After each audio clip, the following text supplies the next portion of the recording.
শাবনাজ নাঈম যখন এহতেশাম, শাবনাজ নাঈম যখন আইজুর রহমান, শাবনাজ নাঈম যখন হাফিজউদ্দিন সবাইকে নিয়ে ব্যস্ত, সে সময় তারা যে ছবিটা প্রযোজনা করবে বলে চিন্তা করেছিল শাবনাজ নাঈম, তারা আমাকে পছন্দ করে বসলো।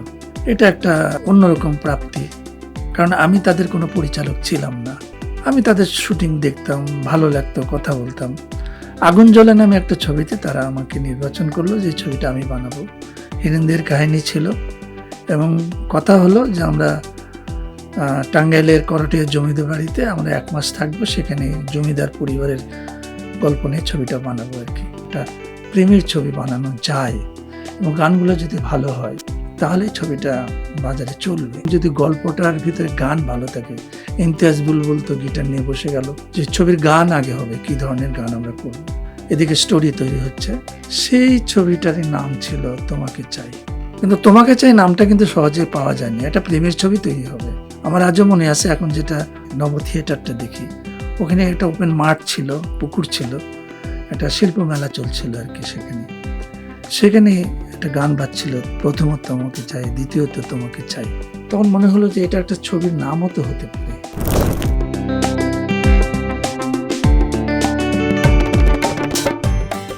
ঢাকা আসলাম, জরুরি চিকিৎসায় তাকে দেশের বাইরে পাঠানো হলো। বেশ কিছুদিন বন্ধ ছিল, আবার সুস্থ হয়ে আসলো, আবার সেই ছবিতে শুটিং করা হলো। ছবি সুপারহিট হয়ে গেল, প্রাপ্তি অনেক। এই ছবিতে জাতীয় পুরস্কার পেলেন আলমগীর ভাই, পুরস্কার পেলেন এই ছবির পরিচালক মতিন রহমান। তো এই যে কষ্ট, এই যে পরিশ্রম, এই যে একাগ্রতার ভিতর থেকে যেমন ব্যবসা, তেমন সম্মান, তেমন মর্যাদা প্রাপ্তি, এই ছিল অন্ধবিশ্বাসের গল্প। অন্ধবিশ্বাস এই গানটা ছিল হলো, টাকারই দুনিয়ায় সবাই টাকা চায়, আলমগীর ভাই বলছে প্রেমেরই দুনিয়ায় সবাই প্রেম চায়। দুই ভাইয়ের ভিতরে যে মানসিক লড়াইটা, একজন টাকার জন্য লড়াই করছে, একজন প্রেমের জন্য লড়াই করছে, একই মায়ের সন্তান দুইজন। এই গানটা খুব হিট ছিল অন্ধবিশ্বাসে আর কি, থিম সং ছিল আর কি। এই ছবিতে তো খরচ অনেক, প্রায় 80 লক্ষ টাকা। আর ব্যবসা কত করেছে এটা বলতে পারবো না, তবে হিট হয়েছে, সুপার হিট হয়েছিল। তো সব শিল্পীর কিন্তু পারিশ্রমিক একরকম হয় না, ডিমান্ড একরকম থাকে কিন্তু পারিশ্রমিক একরকম হয় না। তো যখন রাজ্জাক ভাই এবং আলমগীর ভাই এই ছবিতে কাজ করছিল, স্বাভাবিকভাবেই আমরা তখন সেই সময়ের যারা তাদের নিয়ে কাজ করেছে জানি দুজনের কিছু পারিশ্রমিক একটু আলাদা ছিল। যে তার মানে এই নয় যে আমি এই ছবিতে অভিনয় করব, আমাকে রাজ্জাক ভাই যা নিচ্ছে সেটা আমাকে দিতে হবে। এটা শিল্পীর কোনো শৈল্পিক আচরণ নয়। আমি বারবারই বলছি, এটা অনেক সময় করা হয়, অনেক সময় শিল্পী দাবি করে আমি যদি অমুকের সঙ্গে অভিনয় করি আমাকে কিন্তু এই পয়সাই দিতে হবে। এগুলো শৈল্পিক আচরণ নয়। তুমি চরিত্রটা পছন্দ হয়েছে কিনা, কাজ করবে কিনা সেটা আলাদা কথা। কিন্তু আমার এই ছবিতে রাজ্জাক ভাই যা সে সময় যা নিতেন সেই পারিশ্রমিকই কাজ করেছে, এবং আলমগীর ভাই যা নিতেন সেই পারিশ্রমিকই কাজ করেছে। এই ব্যাপারে কোনো পারিশ্রমিক দ্বন্দ্ব আমি দেখিনি, আমি পাইনি। আমি দুইজন শিল্পীর কাছে কৃতজ্ঞ, কারণ আমি ততটা প্রস্তুত ছিলাম না মানসিকভাবে। প্রস্তুত থাকলেও যে দুজন শিল্পীকে আমি এক করতে পেরেছি, এবং এটা এসএস প্রোডাকশন সুযোগ করে দিয়েছে, এবং শাবানার ধৈর্য, বহুদিন শুটিং প্যাকআপ হয়ে গেছে, সে ধৈর্য হারায়নি। আরেকদিন হবে, তুমি সেট ভেঙে ফেলো, আরেকদিন হবে। যে এই যে সহনশীলতা আমাকে সাহসে রেখেছিল, এই জন্যে প্রযোজকা নিবেদিকা শাবানার জন্য আমি কৃতজ্ঞতা রাখি। আমি একসময় বললাম না যে ছবি হিট করলেই পরিচালক হিট হয়ে যায়, সব সময় কখনোই না। কখনো কখনো ছবি হিট করার পরে পরিচালক বেকার থাকে। 1992 সালে অন্ধবিশ্বাসে রিলিজ হলো, হিট করলো, পুরস্কার কত কি পাওয়া হলো, হ্যাঁ। তারপরে একটা বিশাল গ্যাপ, সেই 80 মাইল বেগের গাড়িটা যেন হঠাৎ করে থেমে গেল। আমার হাতে তখন কোনো কাজ নাই। এটা একটা পরীক্ষা বলেন, এটা একটা ধৈর্যের একটা সীমারেখার ভিতরে আমাকে আটকে ফেলল সময় এবং জীবন। টিকে থাকতে হবে তো, হতাশা, কি করব, চলে যাব বিদেশে বন্ধু বান্ধবের মতো। অনেকে তখন একটা জেনারেশন চেঞ্জ হচ্ছে সেই সময় আর কি। এটা ইতিহাস, সেই সময় যারা চর্চা করবে তারা জানতে পারবে যে একটা জেনারেশন চেঞ্জ হচ্ছে। নতুন তারকা আসার সম্ভাবনা তৈরি হচ্ছে, নতুন ধরনের গল্প কথন ভঙ্গি আসতেছে, গল্পের স্টোরি লাইন চেঞ্জের একটা চেঞ্জ আসতেছে আর কি। এই 92 পরবর্তী সময়ে এগুলো ঘটনাটা ঘটে, যে যার কারণে সেই সময়ে যারা শিল্পী ছিল, পরিচালক ছিল, নির্মাতা ছিল, তাদের একটা আমি যদি স্লো স্লো স্লো একটা ডাউন শুরু হয়ে যায়, যেটা আমার জন্য একদমই প্রযোজ্য হয়ে দাঁড়ায় আর কি। টুকটাক কোথাও একটা ছবি হয়, একটা পোশাকের ছবি তৈরি হচ্ছে, আচ্ছা ঠিক আছে ওটাই বানাই, টিকে থাকতে হবে। টিকে থাকার লড়াইয়ে চাঁদ কুমারী চাষার ছেলে, সেই রাধাকৃষ্ণের কৃষ্ণ ইলিয়াস কাঞ্চনকে নিয়ে চাঁদ কুমারী চাচার ছেলে একটা ফোক ছবি বানালাম। তখন ফোক ছবি চলছে, তোজাম্মেল হক বকুল খুব সুনাম তৈরি করেছে, তার নানা রকমের ছবি তৈরি হচ্ছে, দর্শক নিচ্ছে, প্রযোজকদের একটু থেমে থাকা এক ধরনের বদ্ধতা তৈরি হয়েছে চিন্তার, মানে চর্চার আর কি। তো ওই সময় আমার একটা ছবি তৈরি হলো চাঁদ কুমারী চাচার ছেলে। কবির হোসেন নামে একজন প্রযোজক আসলেন।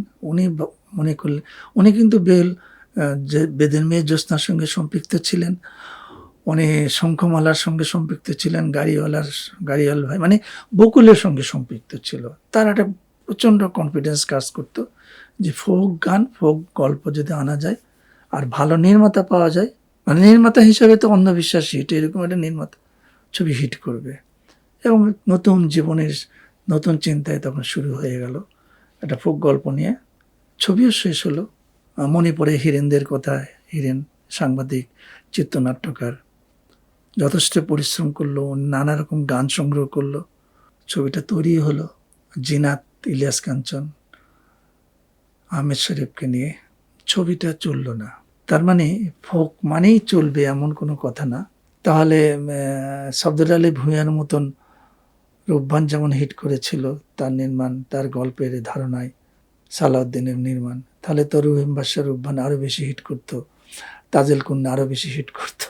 শাবনাজ নাইম সেই বিখ্যাত ছবিতে, তারা চাঁদনি ছবিতে আসলো। শাবনাজ নাইম মানে একটা নতুন ক্রেজ, নতুন মেয়ে, ফ্রেশ মেয়ে, মানে ভোরের বাতাসের মতন আর কি। পুরো পাবলিক, পুরো দর্শকের একটা মনের ভিতরে স্পন্দন তৈরি করে ফেললো। তরুণ দর্শকদের হার্টথ্রব নাইম এবং স্বপ্ন কেড়ে নেওয়া নায়িকা শাবনাজ দাপিয়ে বেড়াচ্ছে চলচ্চিত্রে। শাবনাজ নাইম যখন সুপারহিট তরুণ দর্শকদের কাছে, সে সময় অনেকে ছবি বানাচ্ছিল ওকে নিয়ে। হাফিজউদ্দিন বানাচ্ছিল, আব্দুল খান টুলু বানাচ্ছিল। কোনো প্রযোজকের ছবিতে আমি শাবনাজ নাইমকে নিতে পারিনি। কিন্তু সেখানে একটা অন্যরকম ঘটনা ঘটলো। শাবনাজ নাইম যখন এহতেশাম, শাবনাজ নাইম যখন আইজুর রহমান, শাবনাজ নাইম যখন হাফিজউদ্দিন সবাইকে নিয়ে ব্যস্ত, সে সময় তারা যে ছবিটা প্রযোজনা করবে বলে চিন্তা করেছিল শাবনাজ নাইম, তারা আমাকে পছন্দ করে বসলো। এটা একটা অন্যরকম প্রাপ্তি, কারণ আমি তাদের কোনো পরিচালক ছিলাম না। আমি তাদের শুটিং দেখতাম, ভালো লাগতো, কথা বলতাম। আগুন জ্বলে নামে একটা ছবিতে তারা আমাকে নির্বাচন করলো যে ছবিটা আমি বানাবো। হিরেনদের কাহিনী ছিল এবং কথা হলো যে আমরা টাঙ্গাইলের করটিয়া জমিদার বাড়িতে আমরা 1 মাস থাকবো, সেখানে জমিদার পরিবারের গল্প নিয়ে ছবিটা বানাবো আর কি। তো এই ছবি বানাতে যে আমি একটা নতুন শাবনাজ এবং নতুন নাইমকে আমি আবিষ্কার করলাম। তারা কতটা ছবির জন্য নিজেদের সময় এবং নিজেদের অর্থ এবং ভালো কিছু করার জন্য নিজেদেরকে পরিশ্রম করতে পারে আর কি। আমরা 1 মাস এখানে সে পরিশ্রম করেছি। সেই শীতের রাতে হুমায়ুন ফরিদি সারা রাত থেকেছে শুটিংয়ে। মাসুম বাবুলের কথা মনে পড়ছে, বন্ধু মাসুম বাবুল, আমার শাড়ির আঁচলের গান, সে বেবি নাজনীনের বিখ্যাত গানটা।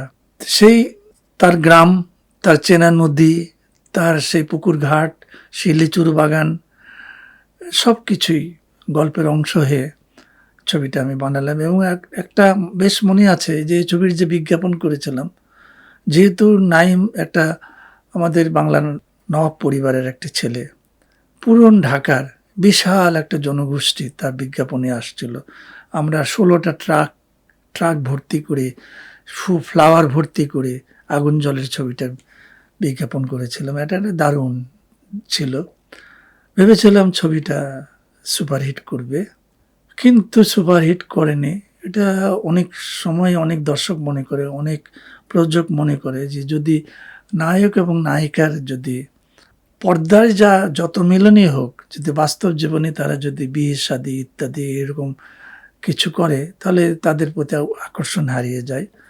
এটা কিন্তু এখন আর সেগুলো প্রমাণিত নাই, কিন্তু একটা সময় যদি মনে হতো যে বোধহয় ঠিক তাই, তখন তাদের একটা এরকম একটা সম্পর্ক তৈরির একটা ঘটনা ছিল। সেটাই কি ছবি ব্যর্থতার কারণ, নাকি নির্মাতা হিসাবে আমি পারি নাই গল্পটি বলতে, সেটাই ব্যর্থতার কারণ? আমি মনে করি যে নির্মাতা হিসেবে তাদেরকে দর্শক যেভাবে চাইছে বা চায় বা চাওয়ার আকাঙ্ক্ষা ছিল, সেটা আমি পূরণ করতে পারিনি বিধায় আমি শাবনাজ নাইমের কাছে আজও ঋণী হয়ে আছি, ছবিটা ব্যবসা সফল করতে পারিনি। তো এই যে দর্শক রুচির ভিন্নতার মাঝ দিয়ে আস্তে আস্তে 96 সম্ভবত চলে আসলো আর কি। তখন আমাদের এই শহরে নতুন প্রযোজনা সংস্থা চলে আসছে, এই শহরে নতুন জাগরণ শুরু হয়েছে, নতুন তারকা চলে আসছে, ফটোসুন্দরী, মৌসুমী, সালমান শাহ। তখন নতুন তারকা খোঁজা শুরু হয়ে গেল, আনন্দমালাও তারকা খোঁজা শুরু করলো, যারা প্রযোজনা সংস্থায় আসার পর খুঁজছে যে একটা নতুন ছেলে মেয়ে। এই নতুন ছেলে মেয়ের মধ্যে আমরা যদি বলি মৌসুমী এবং সালমান শাহ চলে আসলো, এবং পাল্লা দিয়ে তাদের ছবি তৈরি হচ্ছিল। একদিকে শাবনাজ নাইম, একদিকে হলো সালমান সহ শাবনূর, এবং মৌসুমীদের শুরু হলো, কিন্তু শাবনূরকে দিয়ে এটা আবার নতুন যাত্রাপথ শুরু হলো আর কি। তো এই যে দীর্ঘ সময়ের যে একটা বিরতি চলছিল আমার, এর মধ্যে আমি আগে একটি ভদ্রলোকের নাম বলেছি, কামাল ইউসুফ। কামাল ইউসুফ তখন কিন্তু চন্দনদ্বীপের রাজকন্যা বানিয়ে প্রচুর সফল একজন প্রযোজক হিসেবে বাজার প্রতিষ্ঠা পেয়েছে। ওনার এরকম আর একটা প্রেমের ছবি বানানোর জন্য সে চিন্তা করছিল। তখন আমরা আড্ডা দিই, গল্প করি। আমি 3টা লোকের নাম বলবো, একজন নাম বলবো, সেটার নাম হলো আহমেদ ইমতিয়াজ বুলবুল, সে আড্ডায় থাকতেন। আমি আরেকজনের নাম বলবো, সে ছিল মঈনুদ্দিন আহমেদ, ময়ন ভাই আমাদের, সে খুব ভালো পেইন্টার এবং পোস্টার ডিজাইন করতেন। তো তারা সবসময় সিনেমা নিয়েই কথা বলতো, সাহিত্য নিয়েই কথা বলতো। তারা বললো যে এই জুটিটা নিয়ে যদি শাবনূরকে একটু বেশ করে যদি আমরা একটা প্রেমের ছবি বানানো যায় এবং গানগুলো যদি ভালো হয়, তাহলে ছবিটা বাজারে চলবে। যদি গল্পটার ভিতরে গান ভালো থাকে, ইমতিয়াজ বুলবুল তো গিটার নিয়ে বসে গেল যে ছবির গান আগে হবে, কি ধরনের গান আমরা করব। এদিকে স্টোরি তৈরি হচ্ছে। সেই ছবিটারই নাম ছিল তোমাকে চাই। গল্প তৈরি হলো, কামাল ইউসুফ বললো যে এই ছবিটা আমি নির্মাণ করব, আপনি নির্মাণ করবেন, আপনি আমাদের সাথে থাকেন। কিন্তু তোমাকে চাই নামটা কিন্তু সহজে পাওয়া যায়নি, একটা প্রেমের ছবি তৈরি হবে। বিজয় সরণির পাশে যে আমরা অডিটোরিয়ামটা দেখি, নব থিয়েটারটা দেখি, ওখানে একটা ওপেন মাঠ ছিল, পুকুর ছিল, একটা শিল্প মেলা চলছিল আর কি। সেখানে একটা গান বাজছিল, প্রথমত তোমাকে চাই, দ্বিতীয়ত তোমাকে চাই। তখন মনে হলো যে এটা একটা ছবির নামও তো হতে পারে।